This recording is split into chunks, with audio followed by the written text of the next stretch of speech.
You probably know your star sign, right?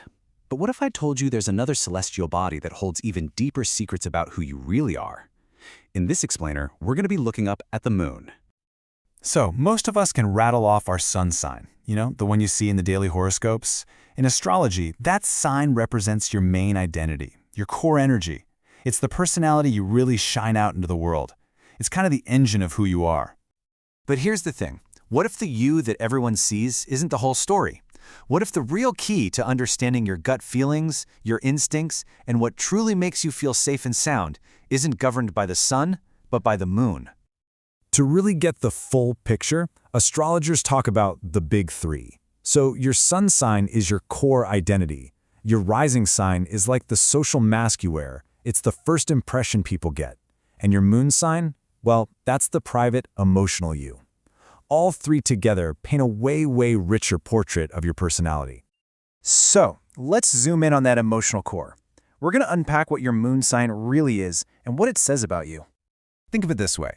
Your sun sign is who you project. It's your conscious self. But your moon sign? That's the you that you feel. It's your inner world, your emotional needs, your intuition. So for example, someone with a really calm and balanced Libra sun might totally shock you with a fiery, impulsive reaction if their moon is in Aries. A lot of people actually say their moon sign description feels even more accurate than their sun sign. And this quote just beautifully sums it up. The moon isn't about shining its own bright light, it's about reflecting and protecting. So your moon sign shows what you instinctively do to feel safe and secure. It's like your emotional home base. At its core, your moon sign really gets into the parts of you that only come out when you're completely comfortable.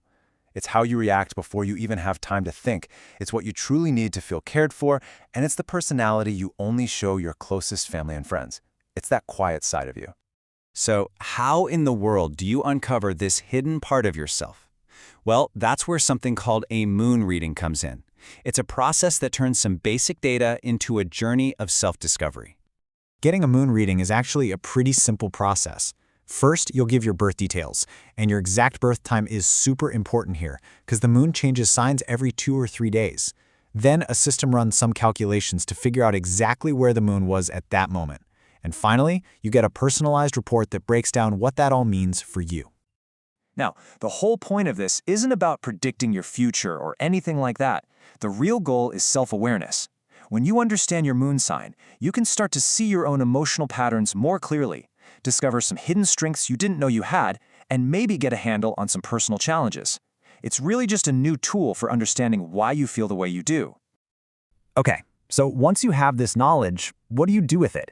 Well, a lot of people actually start to apply it by aligning their personal routines with the moon's natural cycles. This table gives you a great idea of how that works. The cycle kicks off with the new moon. The sky is dark, and it's seen as the perfect time for setting new intentions. Then, as the moon gets bigger, it's time to take action on those goals. The full moon is this big peak of energy, a time to celebrate how far you've come and release any negativity. And finally, as the moon starts to fade, the focus turns to resting and letting go, kind of cleaning the slate for the next cycle. But all of this leads to a much bigger question. We've talked about the astrology and the spiritual side of things, but is there any physical connection? This is where belief and biology kinda collide.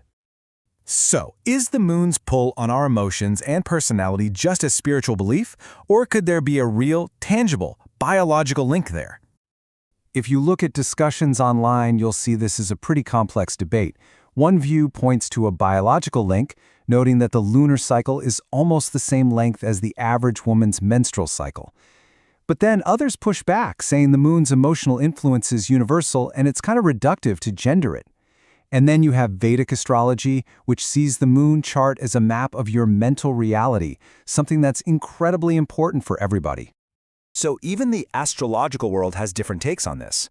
But let's step away from belief for a second and ask, what does the actual scientific research have to say about a physical link between the moon and our bodies? And this is where it gets really interesting.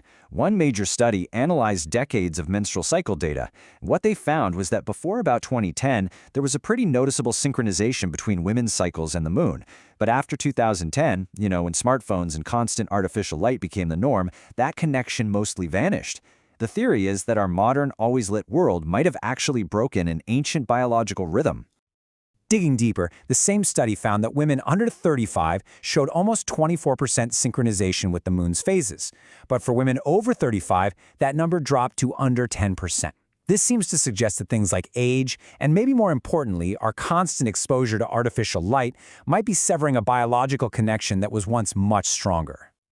Okay, we have covered a ton of ground here, from deep astrological ideas to some pretty fascinating scientific studies. So, what are the big things to remember from all this? So here's the bottom line. First, your moon sign can be a really powerful framework for getting to know your emotional, intuitive self. Second, a moon reading is just a way to get a personalized report based on your birth data to map out that inner world. Third, many people use the moon cycles to guide their own spiritual practices. And finally, while the physical influence is still up for debate, science is starting to suggest that our modern lives may have dimmed a connection our ancestors once had. Which really leaves us with one final thought. Whether you see the moon's pull as scientific, spiritual, or just purely symbolic, the act of looking up often encourages us to also look inward. And maybe, just maybe, the most important thing we discover is what we learn about ourselves when we simply take the time to do that.